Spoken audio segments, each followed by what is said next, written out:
Hi everybody. This video we're going to unify all of science on top of 3 words. I run a team that's been searching for the unification of science for over 30 years, and we kept going down a path and it got simpler and simpler and simpler. And what we found was the reason that science can't be unified is a language problem. It's nothing to do with any of the science. And that means that you can all understand the answer. Plain, simple language. If language is misleading, and we think in language, and it gets into tradition and culture, it becomes a norm, and then we're all done. So let's look at the clues which guide you to this mistake. First clue. Big clue.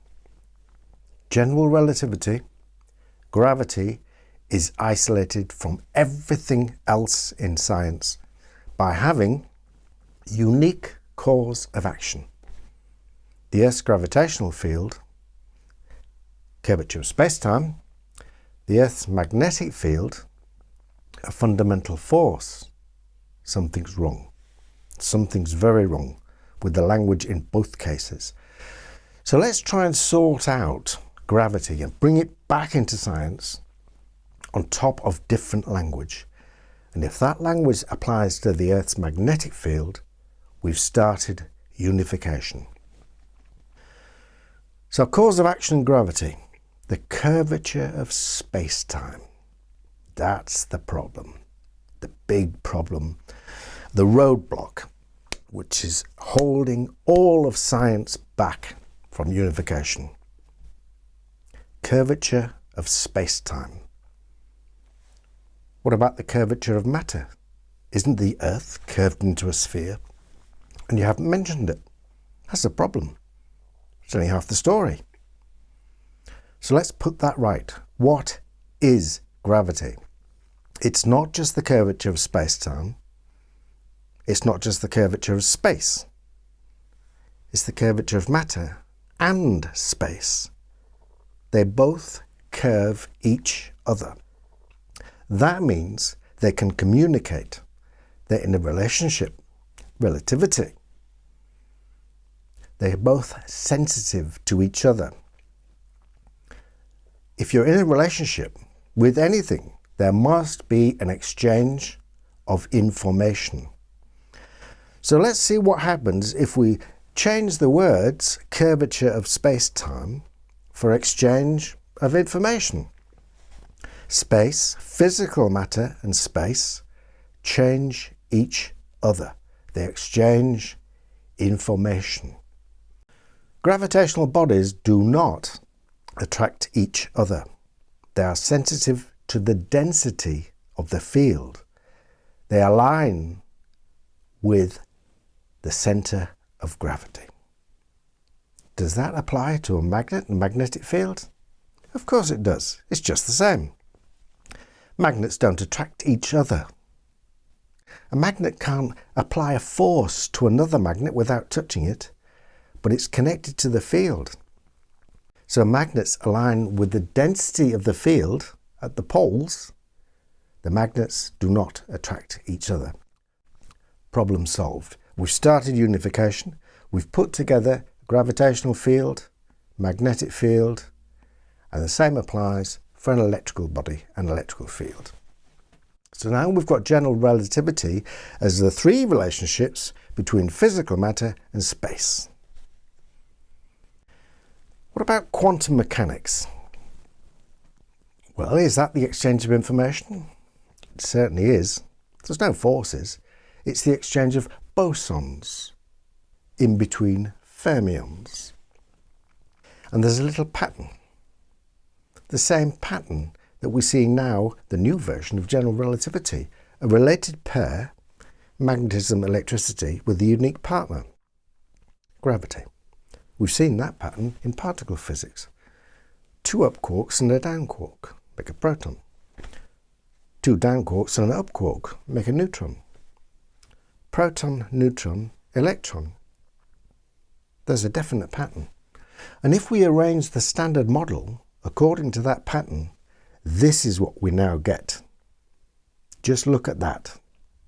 Everything arranged symmetrically, beautifully, in order, and it's now consistent with the periodic table, which is based on proton, neutron, electron. And let's bring in general relativity and sit them side by side at last. Unified by sitting on the same principle, the exchange of information, and the same mathematical pattern, related pair, a unique partner. Now let's try and unify physics with everything else. The first set of laws you have to unify it with are the laws of chaos. These are the least understood part of science. They are a description of the physical behaviour of matter. They show up in physical systems, chemical systems, and biological systems. So if you're going to understand biology, you have to do the laws of chaos first.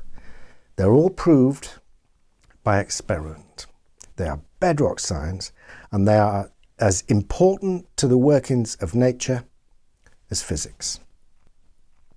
And we can now sit them side by side on top of the exchange of information. All the parts of chaotic systems must be able to communicate with the other parts of the system for the behaviour to emerge.